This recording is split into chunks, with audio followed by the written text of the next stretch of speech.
Cop pulled a gun on John Kennedy. 5 minutes later, he was the one arrested. The night was heavy with silence, the kind that blankets a lonely highway and makes every sound sharper, more deliberate. John Kennedy, a U.S. Senator from Louisiana, gripped the wheel of his dark blue sedan, his eyes fixed on the stretch of asphalt illuminated by his headlights. It had been a long day, meetings that dragged into debates, phone calls that never seemed to end, and the constant hum of decisions that weighed on his shoulders.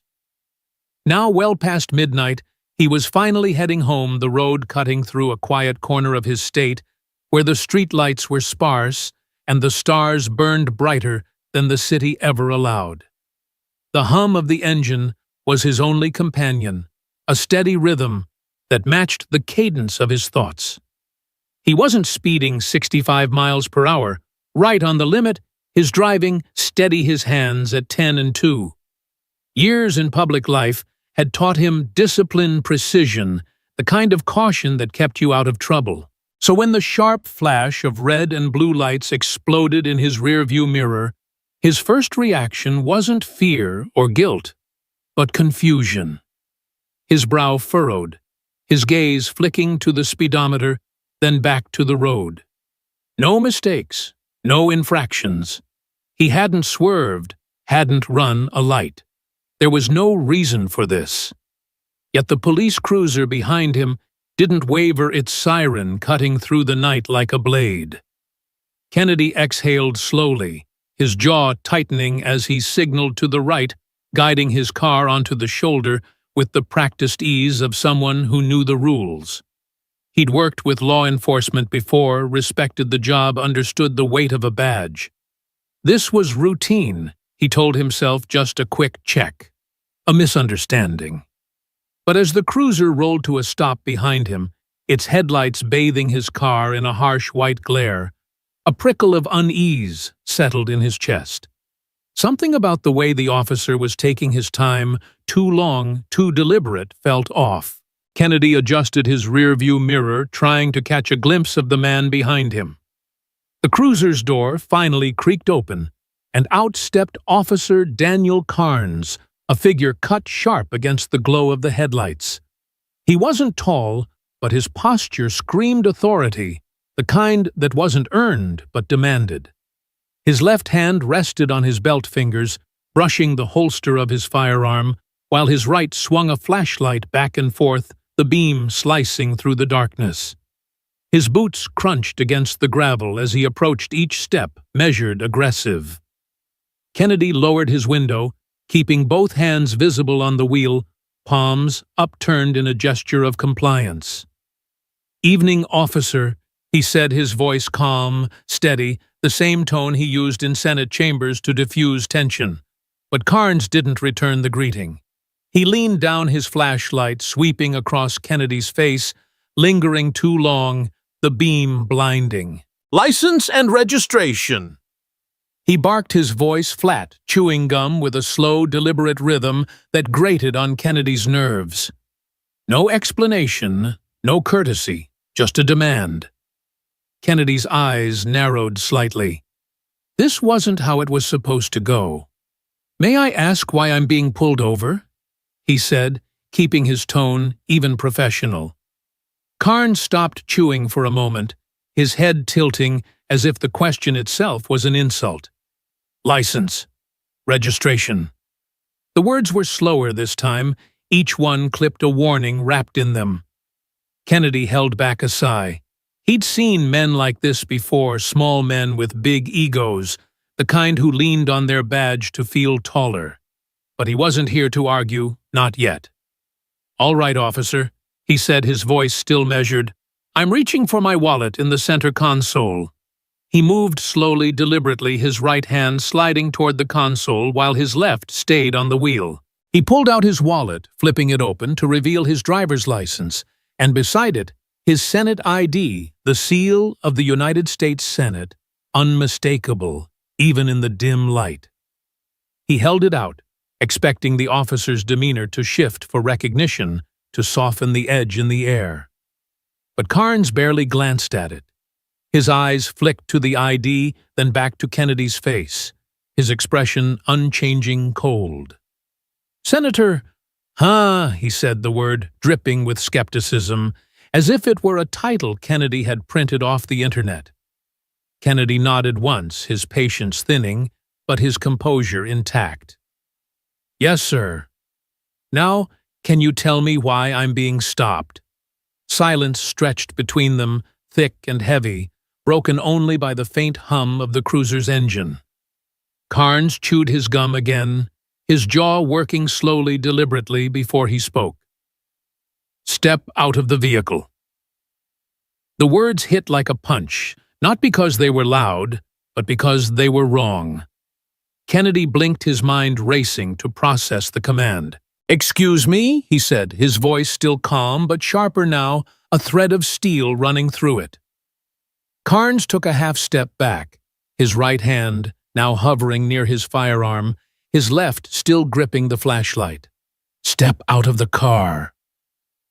The tension in the air thickened, pressing against Kennedy's ribs like a physical weight. He'd been in high-stakes situations, before committee hearings, public confrontations, even threats from those who didn't like his votes. But this was different. This wasn't a debate. This was a man with a gun, a badge, and an attitude that screamed trouble. Kennedy's pulse stayed steady, but his mind was already running through scenarios, calculating risks. He knew the protocol, knew his rights, but he also knew how fast things could spiral when a cop decided he didn't like you. "Officer, I've complied with your requests," he said, his voice low, deliberate. "I've shown you my identification. There's no reason for this. If there's an issue, let's call your supervisor."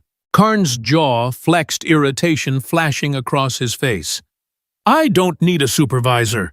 He snapped, his voice rising just enough to betray his temper. "I said, get out." Kennedy didn't move, not out of defiance, but out of caution. His instincts, honed over years of navigating power dynamics, told him this wasn't about a traffic stop. This was about control, about a man who saw a challenge in Kennedy's calm, in his title, in his refusal to cower. "On what grounds?" Officer Kennedy asked, his tone unwavering, his eyes as locked on Carnes's. For the first time, the officer hesitated, his lips parting as if searching for a response. But instead of answering, he did something worse. He took a step closer, the flashlight dropping to his side, and his right hand unfastened the snap on his holster. The click was soft, but it echoed in Kennedy's ears like a gunshot. "I don't have to explain myself to you, Carnes," said his voice low, dangerous. The air between them crackled, the weight of the moment pressing down hard. Kennedy's heart beat steady, but his mind was a storm of calculations. He'd read the reports, seen the news stops like this going wrong, escalating in seconds, ending in tragedy. He wasn't naive. He knew the power a badge carried, and he knew the danger of a man who thought he was untouchable.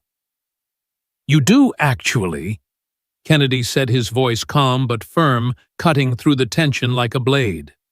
"You're required to articulate a reason for this stop, and for any further action. I'm a United States Senator, and I'm not stepping out until you tell me why." Carnes's face twisted, a flash of anger breaking through his composure. "I don't give a damn who you are." He spat, his hand now resting on the grip of his gun.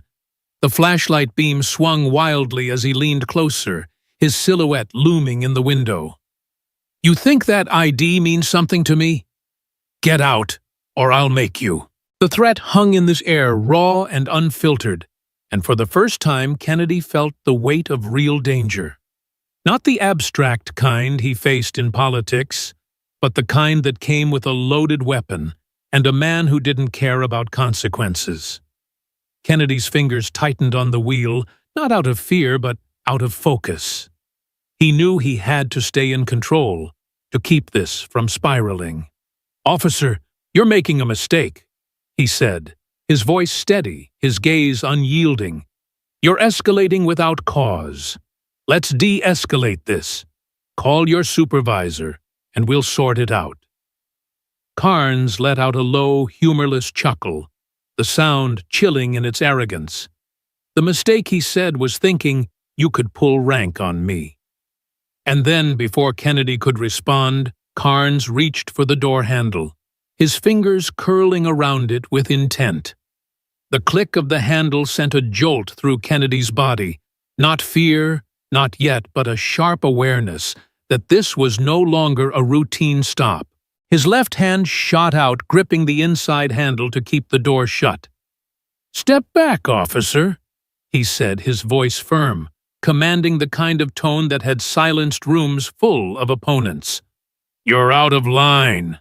Carnes didn't move. If anything, his grip on the door tightened, his knuckles paling under the strain. "I said get out," he growled, his voice raw, with the kind of authority that didn't ask for permission. Kennedy's mind raced, weighing his options. He could comply, step out, and hope Carnes didn't push further, but that meant surrendering control, putting himself at the mercy of a man who clearly had none. He could resist, stay in the car, but that risked escalation, and with Carnes's hand on his gun, escalation could be deadly. He'd seen the footage, read the stories, people who did everything right, and still didn't make it home. His Senate ID, his title, his years of service, they meant nothing to a man like Carnes, who saw only a challenge to his power. Kennedy's right hand twitched, itching to reach for his phone, but he knew any sudden movement could be misread, twisted into an excuse. "You're crossing a line," he said, his voice low, controlled but with an edge that carried weight. "You know who I am. You've seen my ID. This isn't worth your career." Carnes's lips curled into a smirk, his eyes narrowing. "Career," he said, almost laughing. "You think you can scare me with that I'm the law out here?" The arrogance in his voice was a spark, igniting something in Kennedy, not anger, but resolve. He'd spent his life fighting for what was right for the people of Louisiana, for the rule of law. He wasn't about to let a rogue cop rewrite the rules on a deserted highway. But before he could speak, the situation shifted. A faint sound broke through the tension, a rustle, then a voice, sharp and clear, cutting through the night like a lifeline. "Hey, I'm recording this." The shout came from the side of the road, piercing the suffocating silence. Kennedy's eyes flicked to the source, careful not to turn his head. A woman stood there, maybe 30 feet away. Her phone raised the glow of the screen, reflecting off her glasses. She was at a safe distance, but close enough for her camera to catch every detail: Carnes's gun, his stance, the senator pinned in his car. "You sure you want to do this, officer?" She called out, her voice steady, despite the weight of the moment. Carnes froze, his hand still on the door handle, but the shift in his posture was immediate. A flicker of hesitation, a crack in his armor. He didn't lower his gun, but his eyes darted toward the woman, then back to Kennedy. Calculating. Kennedy seized the moment. "Put the weapon down," he said, his voice stronger now, carrying the weight of authority he'd earned over decades. "You're being recorded. This is over." Carnes's jaw clenched, his breathing shallow, his mind clearly racing to find a way out. The woman, Sarah Kennedy would later learn, kept her phone steady, her voice ringing out again. "I've got it all, officer. The whole world's gonna see this." The words were a hammer striking at the foundation of Carnes's bravado. For a moment, no one moved, the air thick with the weight of what came next. Kennedy's heart pounded, but his face remained calm, his eyes locked on Carnes's. He knew this wasn't over, not yet. But the balance had shifted, and for the first time he felt the faint stirrings of hope that he'd make it through this night. The highway shoulder was a stage now lit by the harsh glare of headlights and the pulsing red and blue of Carnes's cruiser. John Kennedy stood beside his sedan, his hands still raised, not in surrender, but in a calculated show of restraint. The air was thick with tension, the kind that made every sound, the crunch of gravel, the hum of engines, the faint crackle of a police radio, feel like a prelude to chaos. Officer Daniel Carnes stood a few feet away, his hand no longer on his gun, but still hovering near his holster. His face, a mask of defiance, barely concealing the panic creeping into his eyes. Sarah, the witness, held her phone steady, its red recording light a silent accusation that kept Carnes in check. Her presence had shifted the dynamic, but the danger wasn't gone. Kennedy knew it, felt it in the way Carnes' jaw twitched, in the way his shoulders stayed rigid, as if he were still weighing whether he could salvage his authority. The senator's mind was sharp, processing every detail, the angle of Sarah's camera, the distance between him and Carnes, the faint sound of another siren growing louder in the distance. He'd been in tough spots before, but this was a different kind of battlefield, one where words and evidence were his only weapons. Carnes's eyes flicked toward Sarah again, his lips curling into a sneer. "Put that damn phone down!" He snapped, his voice raw with frustration, but there was a tremor in it now, a crack in the armor of his bravado. Sarah didn't flinch. Not a chance. She shot back, her voice steady, her phone unwavering. "You're not in charge here anymore." The words stung, and Carnes' face reddened, his hand twitching toward his belt, as if instinct were pulling him toward escalation. Kennedy saw it, the moment where a desperate man might double down, and he spoke before Carnes could act. "Officer, you're on camera," he said, his voice calm but firm, cutting through the tension like a blade. "Every move you make is being recorded. Think about what comes next." Carnes's gaze snapped back to Kennedy, his eyes narrowing, but he didn't respond. The senator held his ground, his hands still raised, his posture open but unyielding. He wasn't just a man in a suit anymore. He was a senator, a public figure, and he knew the weight his title carried, even if Carnes refused to acknowledge it. The distant siren grew louder, and within moments another police cruiser pulled up, its lights sweeping across the scene. The door swung open, and a second officer stepped out. Officer Blake, a broad-shouldered man with a face that betrayed no emotion. He strode toward Carnes, his eyes flicking between the senator, the camera, and his partner. "What's going on here?" Blake asked, his voice low, cautious, as if he were stepping into a minefield. Carnes didn't turn to face him, his eyes still locked on Kennedy. "Non-compliant driver." He said the words clipped, rehearsed, as if he'd used them 100 times before to justify his actions. Kennedy's jaw tightened. Non-compliant. The phrase was a weapon, one he'd heard in too many reports, seen in too many headlines. It was a code, a way to paint a victim as a threat, to twist the truth before it could take root. But this time, the truth had a witness, and it had a camera. Blake's gaze shifted to Kennedy, and for a fleeting moment, recognition flickered in his eyes. He'd seen the senator before on the news, in campaign ads, maybe even at a state event. His posture stiffened, but he didn't speak, his silence a signal that he was waiting for Carnes to lead. Kennedy seized the opening. "Officer Blake," he said, reading the nameplate in the dim light, his voice steady, authoritative. "I'm Senator John Kennedy. I was pulled over without cause, threatened with a firearm, and ordered out of my vehicle without explanation. I've complied with every reasonable request, and now I'm asking you to do your job. Detain Officer Carnes."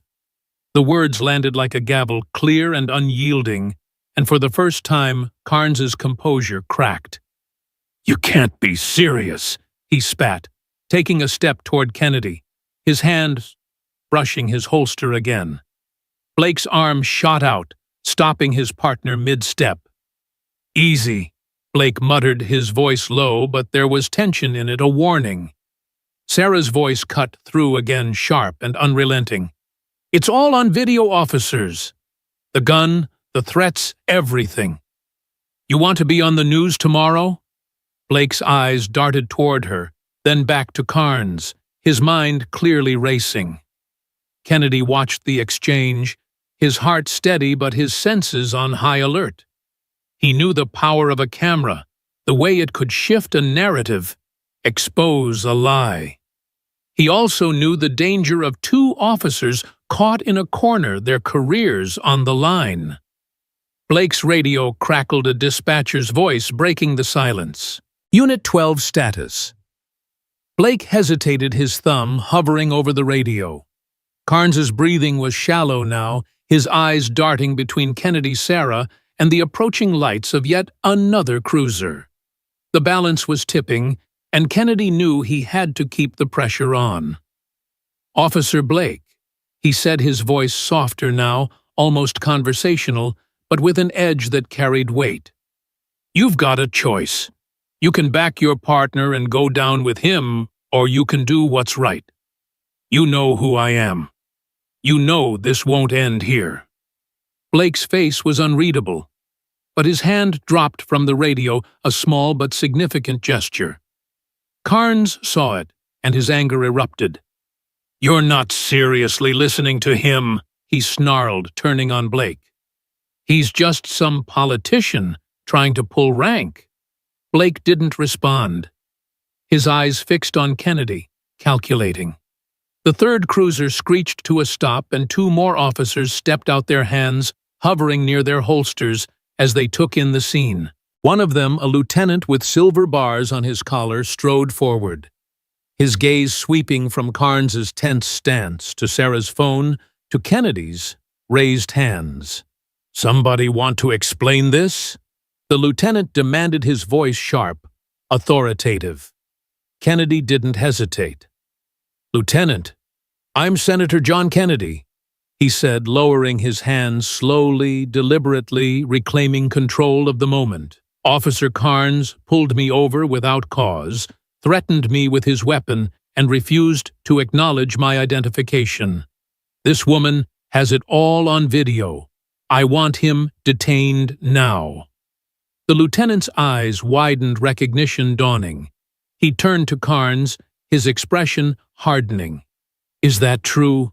Carnes's face twisted, a mix of defiance and desperation. He was non-compliant, he said, his voice weaker now, the excuse sounding hollow even to his own ears. Sarah stepped closer, her phone still recording. Non-compliant, she said, her voice dripping with disbelief. He showed you his ID, told you who he was, and you pulled a gun on him. It's all right here. She held up her phone, the screen glowing with the undeniable truth. The lieutenant's jaw tightened, his gaze shifting to Blake, who stood silent, his earlier neutrality now a liability. Cuff him, the lieutenant ordered, nodding toward Carnes. Blake hesitated, his loyalty to his partner warring with the reality of the situation. Now the lieutenant snapped, and Blake moved, pulling out his cuffs with a reluctant slowness. Carnes's face went pale, his bravado crumbling as the cuffs clicked around his wrists. This is a mistake, he muttered, his voice raw, disbelieving. You're gonna regret this. Kennedy watched, his expression unreadable, but inside he felt a surge of relief tempered by resolve. This wasn't over, not for Carnes, not for him, not for the system that had let this happen. The lieutenant turned to Blake. You too, he said, his voice cold. Blake's head snapped up, shock flashing across his face. Sir, I didn't, he started, but the lieutenant cut him off. You stood there and let it happen. That's enough. Blake's shoulders slumped, and he didn't resist as another officer cuffed him. The scene was surreal, the flashing lights casting long shadows across the pavement, Sarah's camera capturing every moment, every shift in power. Kennedy exhaled slowly, his hands now at his sides, the weight of the moment settling into his bones. He turned to Sarah, meeting her gaze. "Thank you," he said, his voice quiet, but sincere. She nodded, lowering her phone but keeping it ready. "Somebody had to," she said, a faint tremor in her voice now that the adrenaline was fading.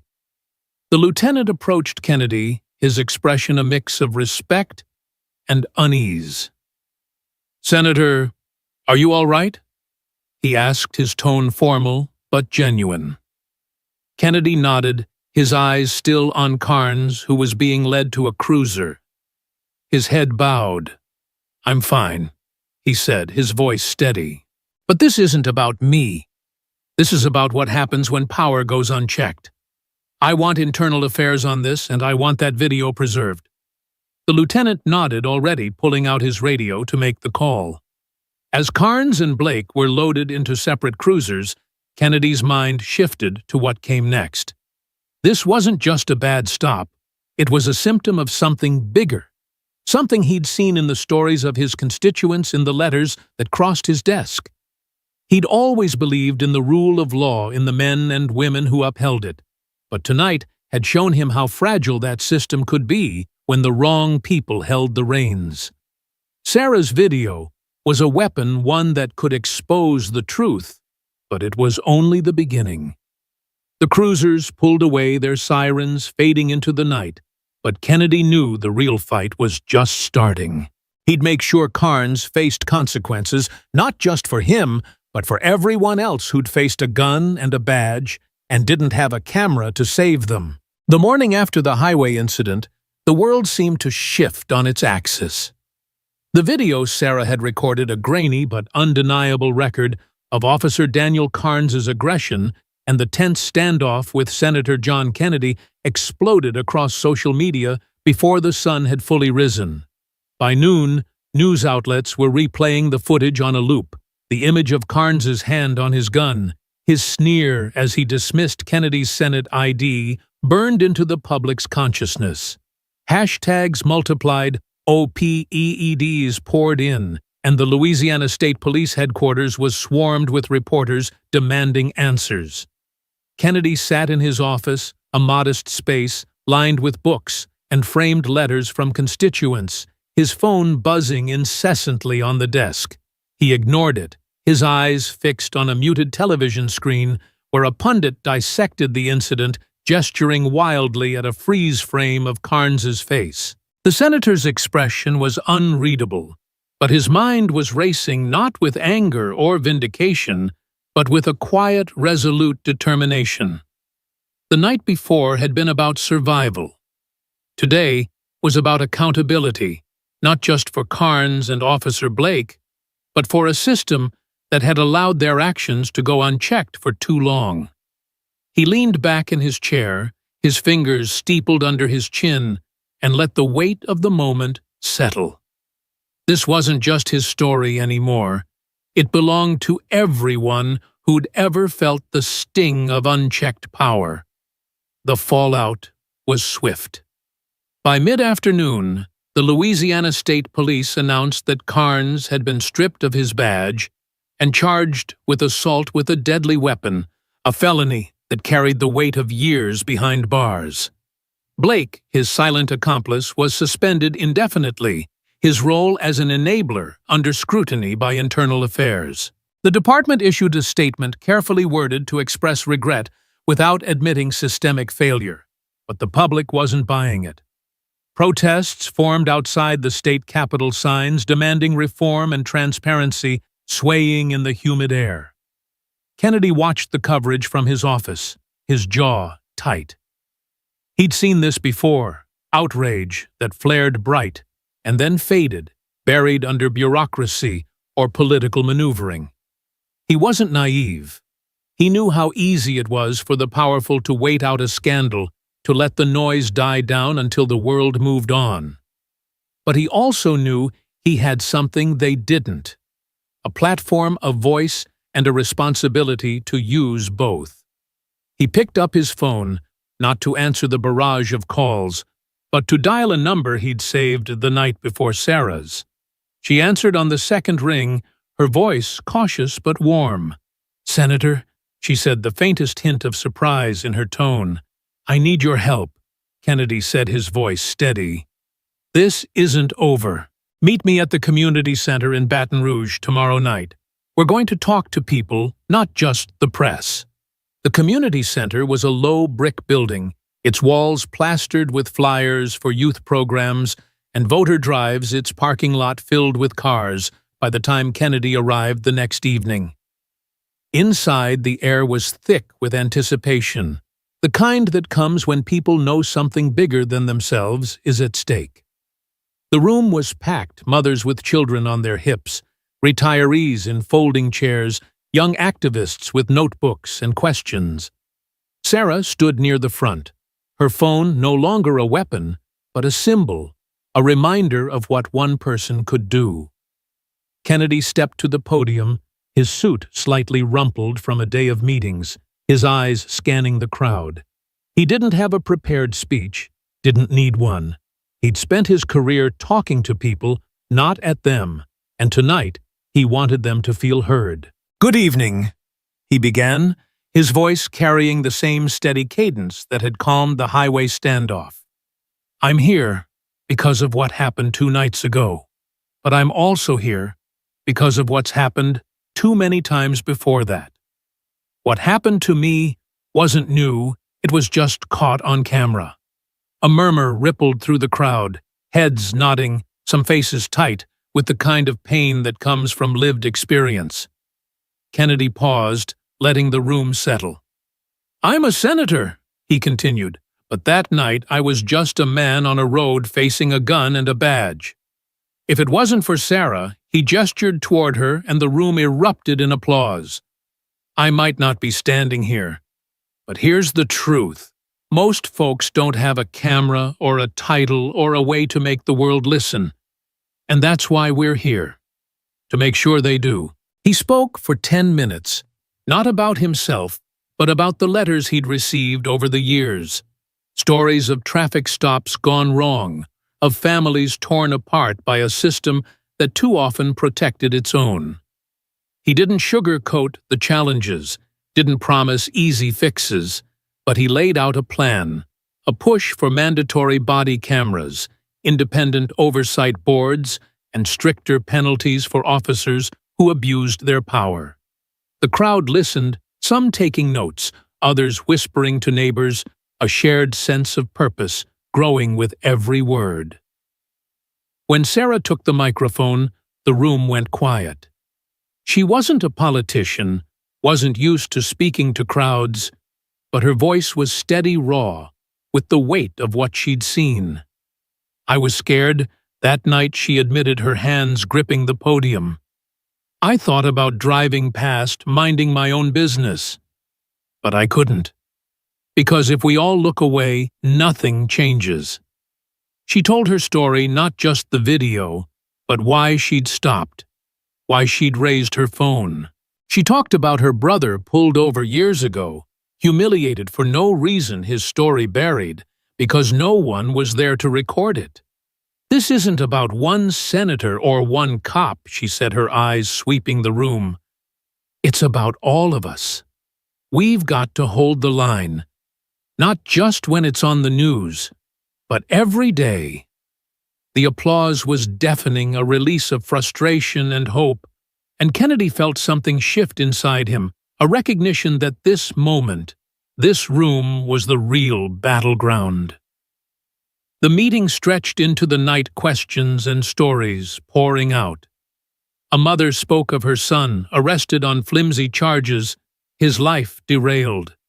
A retired officer admitted to seeing colleagues cross lines, his silence a regret he carried. Kennedy listened, answered when he could promise to carry their voices to Washington.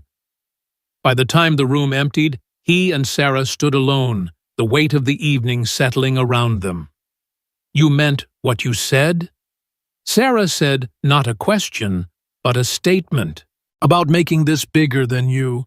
Kennedy nodded, his eyes distant but resolute. "I've got a vote, a voice. If I don't use them now, what's the point? She smiled just a flicker and handed him a flash drive. "The video," she said. "Use it.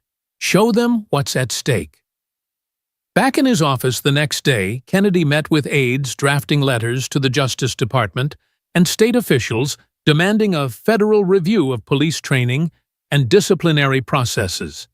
He called for public hearings not in Washington, but in communities like Baton Rouge, where the people most affected could speak.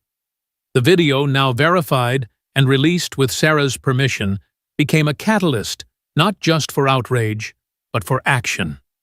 Lawmakers who'd stayed silent began to speak up, wary of the public's growing demand for change. Kennedy didn't stop there. He reached out to advocacy groups, sat with families who'd lost loved ones to police misconduct, and pushed for legislation that would tie federal funding to police reform. It wasn't glamorous work bills moved slowly, compromises, diluted ideals, but it was real, and he knew real change took time. The lesson of that night on the highway wasn't just about Carnes's cuffs or Blake's suspension. It was about responsibility, the kind that starts with one person choosing to act, whether it's raising a phone or raising a voice. Kennedy learned it from Sarah, from the crowd at the community center, from the stories that poured in after the video went viral. Justice wasn't a moment. It was a movement built on the courage of ordinary people who refused to look away. For the people listening to this story, the message was clear: you don't need a title to make a difference. Speak up, show up, hold the powerful accountable. The system isn't perfect, but it bends when enough hands push. Kennedy knew he couldn't fix it alone, but he could start where he stood, and so could anyone else. As he prepared for the next fight, a stack of letters from constituents on his desk, he felt a quiet hope, not in victory, but in the work itself, in the people who'd carry it forward long after the headlines faded.